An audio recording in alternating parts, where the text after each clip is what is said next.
So I just got back from about 2,000 miles of driving. On the way there and on the way back, I stopped at some bookstores. And I also found a new favorite bookstore. I think it is tied with Recycled Books as my favorite of all time.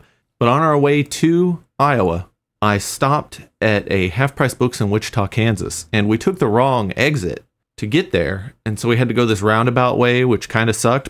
But we drove right by like the Spirit Aero Systems or whatever it's called. The one that has allegedly made sketchy parts for Boeing. Anyways, there was a plane flying and it was a test flight because this thing was still primer gray. It was amazing. And I mean, it was just right above us when we were exiting off the toll road. It was just super cool to see that close. I love airplanes, and just seeing one even closer than I have before living near a major airport was just super cool. And the fact that it was like primer gray, and my daughter was like, look, I think it's missing parts. And I was like, I sure hope not, because that would be very dangerous. And then we went to a place that is obnoxiously busy. Holy crap. Like, we got to the Half Price Books, we picked up some stuff, and then we went and ate. It was awful. It's the worst traffic I've seen outside of Dallas. I was miserable trying to navigate my way through that to get back on the highway to drive for another 8 hours.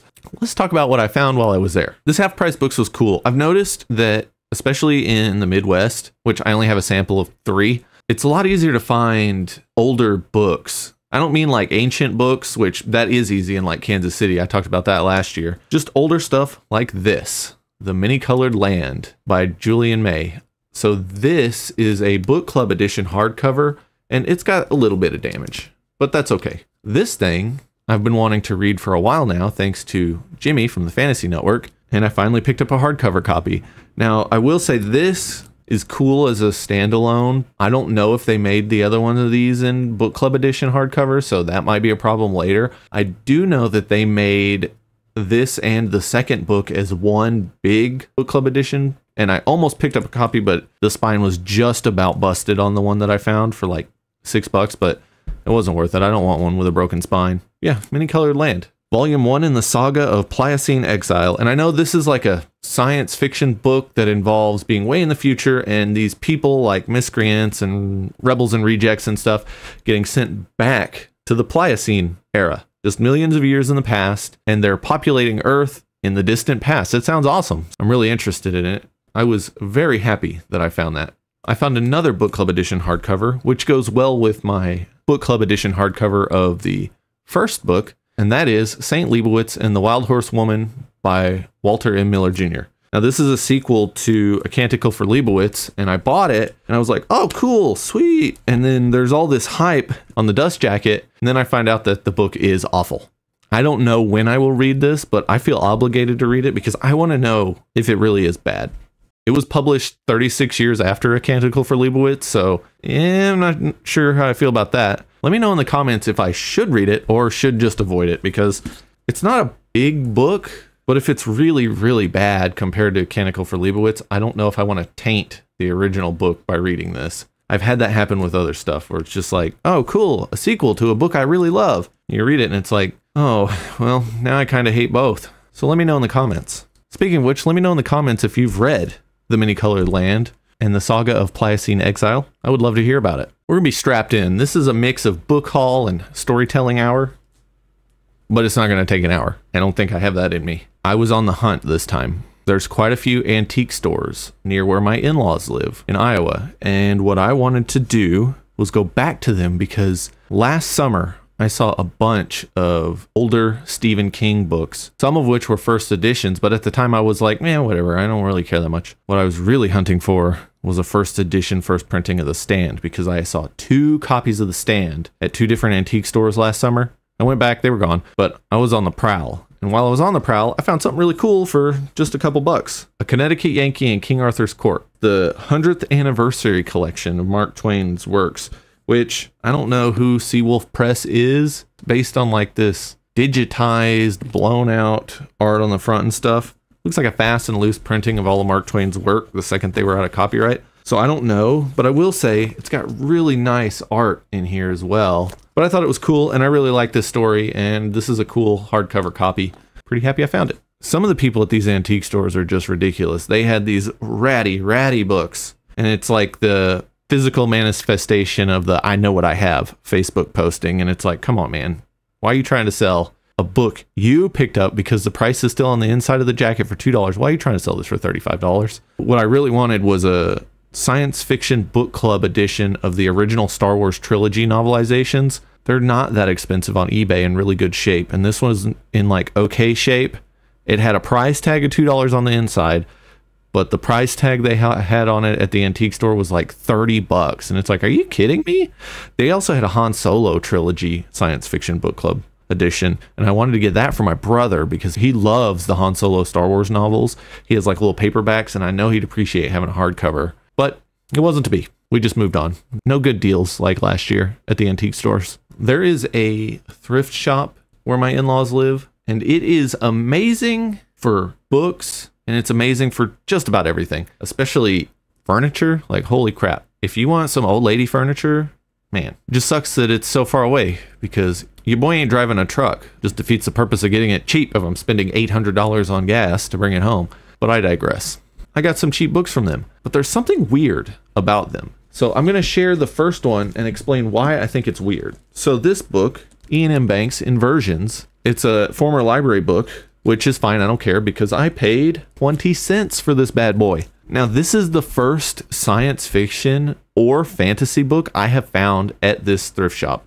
It's a church thrift shop. I think one of two things is going on here. I know that the volunteers get first dibs on anything that comes in. So in the 8 years I've been going there, I've only ever found this one science fiction novel. So I'm thinking either there is a volunteer there that gobbles up all the science fiction or fantasy, or they throw away the science fiction and fantasy and it never makes it out to the shelves. I don't know.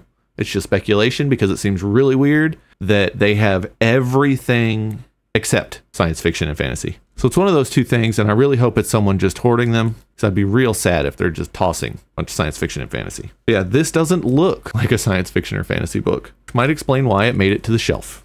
And this is like a culture but not a culture book, which is interesting. Let's look at the rest of the stuff I found. So I like Ken Follett, in spite of him having one bad book so far. So I picked up Code to Zero for 50 cents, first edition hardcover. It's got some little dings and stuff. You know, that's okay. A dust jacket protector will make it look real fancy again. It's like a Cold War thriller. Takes place in like 1958. We'll see how it goes. I will get to it eventually. I enjoy his writing, and this might be a good way to figure out if I enjoy all of his writing or just his historical fiction.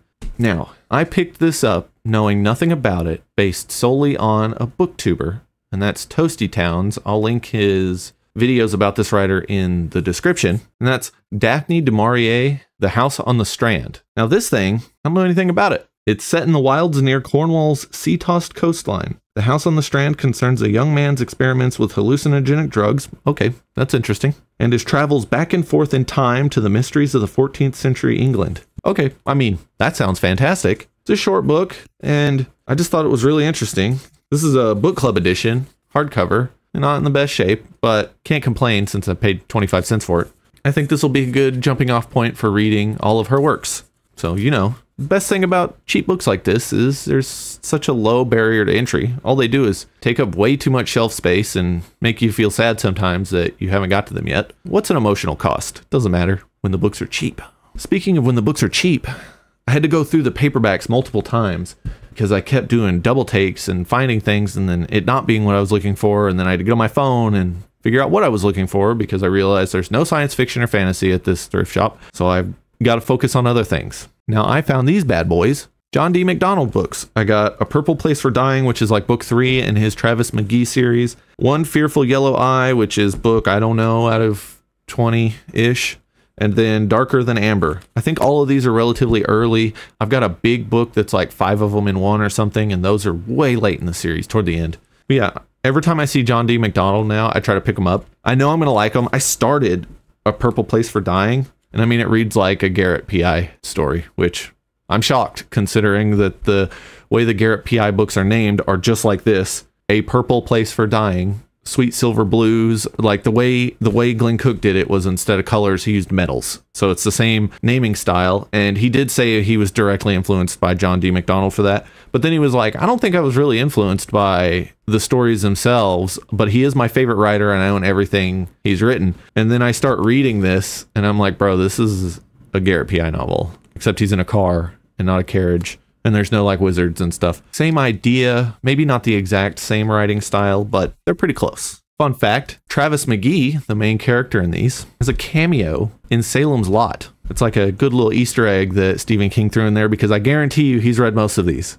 Some character in there, I haven't read it yet, but some character in there is like talking to the writer and is like, why don't you write one of those stories kind of like Travis McGee?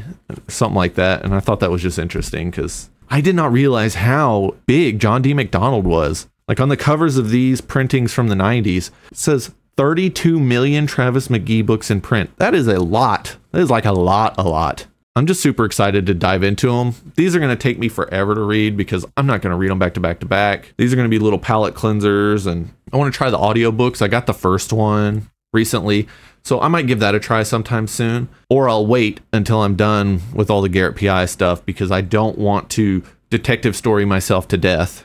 But yeah, these are going to be fun. I'm looking forward to it. So that's everything I picked up from there.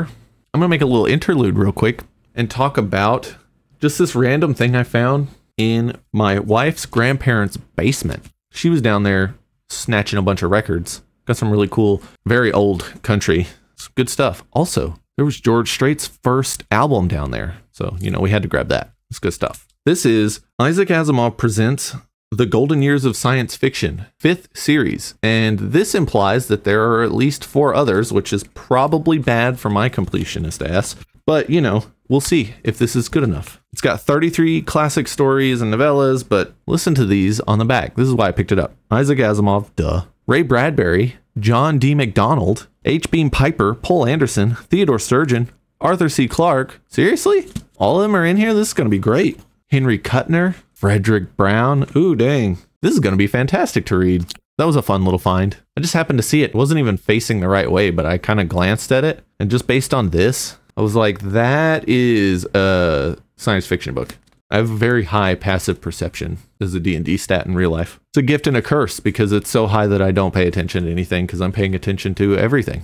I got to talk to you about one of my new favorite bookstores. It is called Source Bookstore in Davenport, Iowa. Now, everyone near there should go check it out. And I'll tell you another thing. Everyone should go check it out if they get a chance. This place is wonderful. I'm going to play some video while I'm talking. At some point during this, you'll get to see parts of the store. This is less than half the store that I have in the video. This is like 40% of the store in the video. But they have everything. Their prices are good. Some things are a little higher than my favorite shop, Recycled Books. But man, the amount of books they have is incredible. They even have a basement that is jam-packed. Like everything that doesn't really fit up top, they've kind of moved downstairs too. And this is me walking down and you can see the science fiction and fantasy paperbacks are everywhere. And then over here is the science fiction and fantasy hardcovers. And I was just blown away by this and it took me forever to root through all of that. Then we go downstairs and I found another science fiction and fantasy section of hardcovers where I found some very cool books that I'm about to talk about. Let's just start from the beginning of everything I found and kind of work our way through. I put back way more than I bought. It was a bit of a bummer, but I was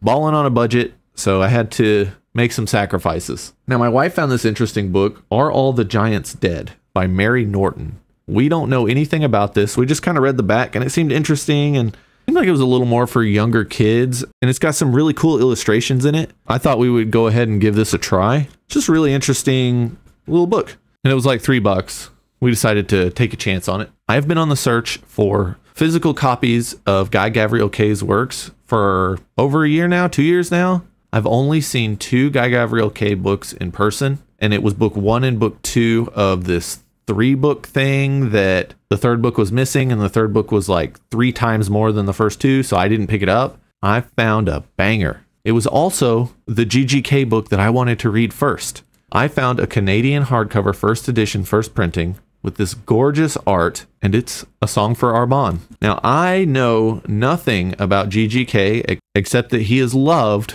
by a ton of different booktubers and just a ton of readers in general. And he helped with the Silmarillion. So, you know, that's no big deal. You just help put together the origins of one of the greatest fantasy series of all time. You know, nothing major.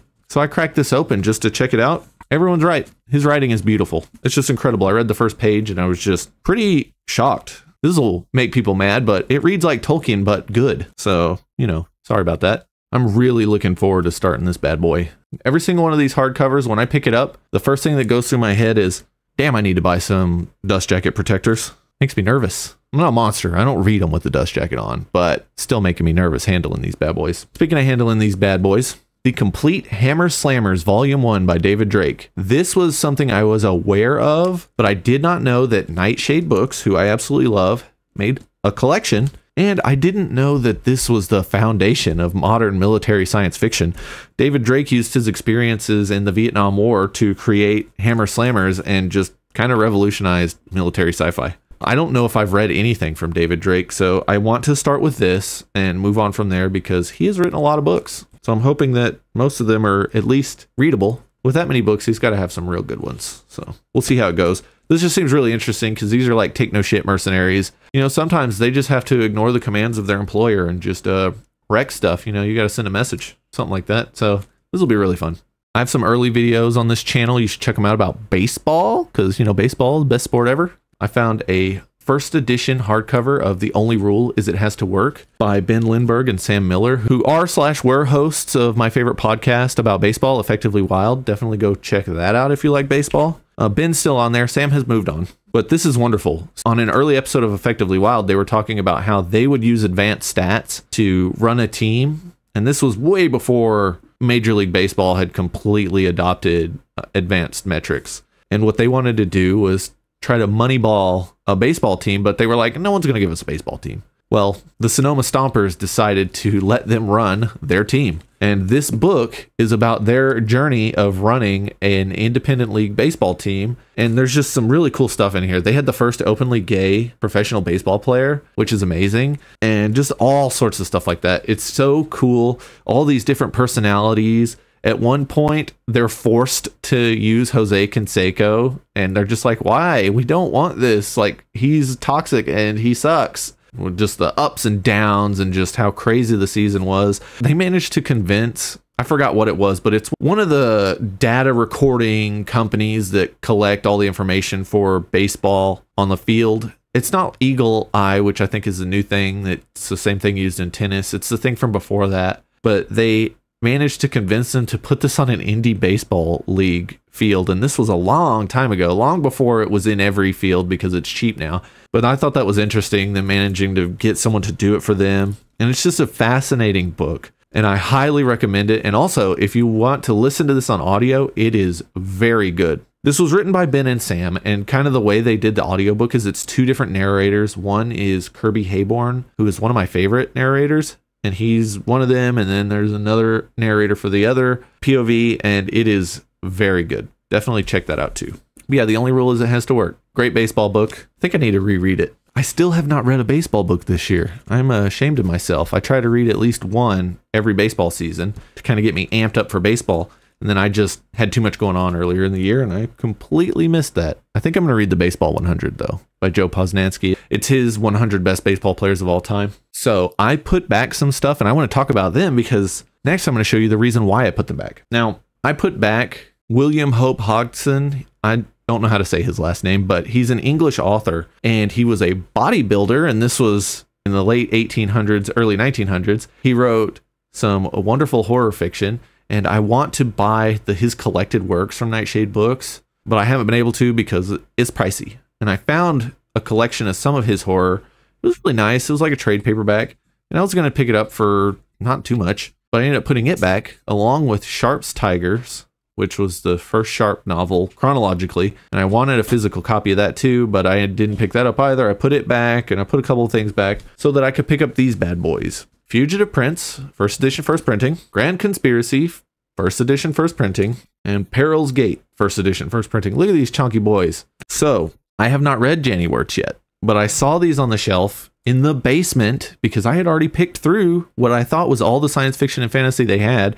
And then I go down there and I see all three of these on the shelf. And I was just like, oh no, because I knew I had to put stuff back to be able to afford them. I picked up these three chonkers because I want to read Janny Wirtz. And here's the thing. If I start reading these and I don't like Janny Wirtz, then I know exactly who I can give these to. So it's okay. So we're just going to go from there because one thing, I really like the artwork on these covers. It looks so cool. And everyone keeps talking about Jenny Wirtz, and I got a lot of FOMO, so I had to buy some of the books, and I'll start buying the earlier ones too. And I'm very excited that the first book is out as an audio book. And worst comes to worst, I will just read them physically with my eyeballs or ebooks or something. We'll figure it out. Yeah, I thought it was really cool that I managed to find all 3 of these in the same place. Now, Fugitive Prince isn't in the best shape. The pages are yellowed. There's a little bit of damage on the book itself, but it's still definitely readable. And it's a good start to eventually making a really nice collection. One of the things I talk about all the time in these videos is I like to buy a book in whatever condition, as long as it's readable, and then later on I will just upgrade it to something slightly nicer. I did that with the Witchworld stuff. I had the first 6 books in the Witchworld series in 2 book club editions that weren't in the best shape, and I upgraded them to the 2 really nice full-size hardcover editions from Tor, and just that kind of thing. And speaking of that kind of thing, I stopped at another Half Price Books in Olathe, Kansas, which is a suburb-ish of Kansas City. It's a real nice place. It's very busy, and we really enjoyed the Half Price Books there. And my wife and I have always joked about moving to Kansas City, or maybe somewhere right outside of Kansas City. So I looked up houses there while we were eating at a Chick-fil-A, and I was like, oh, no, I can't afford to live here, which was interesting. But anyways, what I picked up there was cool. And what I was talking about was upgrading. So this is 3 for the Legion by John Williamson. And this one is in very rough shape. You can see all the damaging on the spine. You know, this isn't working very well. So how about this? You can see all the damaging on the spine. It's just in very rough shape. See, the dust jacket gets torn and stuff too. So that one was what I already owned. I got it for really cheap, and it's like, yeah, I got to start somewhere. So I picked up this one. Look at this thing. This thing's immaculate. Beautiful. So check them out. Side by side, ratty boy, in really nice shape. And look at that. See the yellowing and see how white this other one is? It's just in really good shape. So I was really excited to find that, and pretty good. It's a nice little upgrade. It was dirt cheap because, yet again, it was at Half Price Books and it doesn't have a barcode. So who knows how to price it? You know, that would require effort. So instead they just put like $4 or $5 on it. Speaking of books without barcodes, I have a very large collection of Stephen R. Donaldson's books, and they're all in book club edition hardcovers, and almost all of them already have like Brodart dust jacket covers. And so I thought it was just perfect that I found this Daughter of Regals and Other Tales, which is some of his short fiction, and it's in a dust jacket cover, and it's a book club edition hardcover. Thought that was pretty great, so picked that up too. I need to get to Donaldson. I own way too many of his books to have not read anything from him. I'm kind of worried that I will start the Thomas Covenant novels and then despise them and have a lot of Stephen R. Donaldson that I need to sell. I guess we will get to that when we get to it. My trip was fantastic. The book hauls were great. I found some really interesting stuff everywhere I went. And you know how it is. You put back half the nice stuff because it's hard to justify, especially when you're on a budget. It's terrible. I want to talk about Source Bookstore again right now. They are wonderful. It is jam-packed full of books, and they rotate through their books all the time. But I think the most important thing about that place is the people that work there. They are wonderful. We were just chatting because they asked if we needed help or anything, and we're like, no, I found this bookstore online. I was very upset with myself because it's been there for a while, and I didn't know. I go near Davenport once a year. So it's been there all this time and I haven't gone, and it's just very frustrating. And I told them that, and I said, I got to let you know, I'll only be up here once a year, but I'm going to start spending the 12 months building up to me going. I'm going to start saving money because I'm going to buy everything I can when I come in. And she's like, hey, that's good to know. And I'll let you know. Everything will be completely different when you come back because that's how fast their turnaround is. And I believe her because I've seen posts on their Facebook page where they're like, look what we got. And that was a week before I got there. And when I got there, it was all gone. And we had this funny chat. She's like, is there anything in particular you're looking for? And I told her, I was like, I've been through the whole store, but I guess Cormac McCarthy. And she's like, well, you and everyone else. She said, what little we get of his, it doesn't stay on the shelf for long. And I said, yeah, he passed away within the last year and he's just really popular.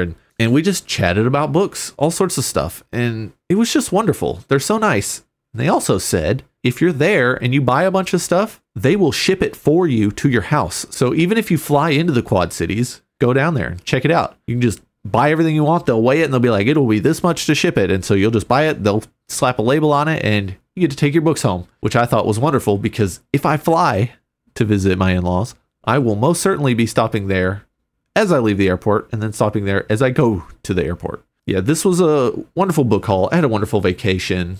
It felt real good to kind of get away from stuff. I'm going to make a video update because my reading was not very good while I was there. I had some great audiobooks, and then the book I took with me to read was just bad, but I'll talk about that in another video. I want to thank you for watching. Let me know in the comments if you've read any of these. Please let me know if you've read Janie Wirtz, and let me know if I really need to invest myself in this gigantic book series. I've watched interviews with her and she seems wonderful and everyone raves about her books, but they do say they're kind of hard to read, which isn't going to stop me. I ain't no dummy, or maybe I am. I don't know. Let me know in the comments what your recent book buying has been. I really appreciate you spending your time with me, and I've got a ton of book haul videos if that's your thing. I've got book reviews. You can see them all on my channel. Thanks for watching. And with that, I'll see you next time.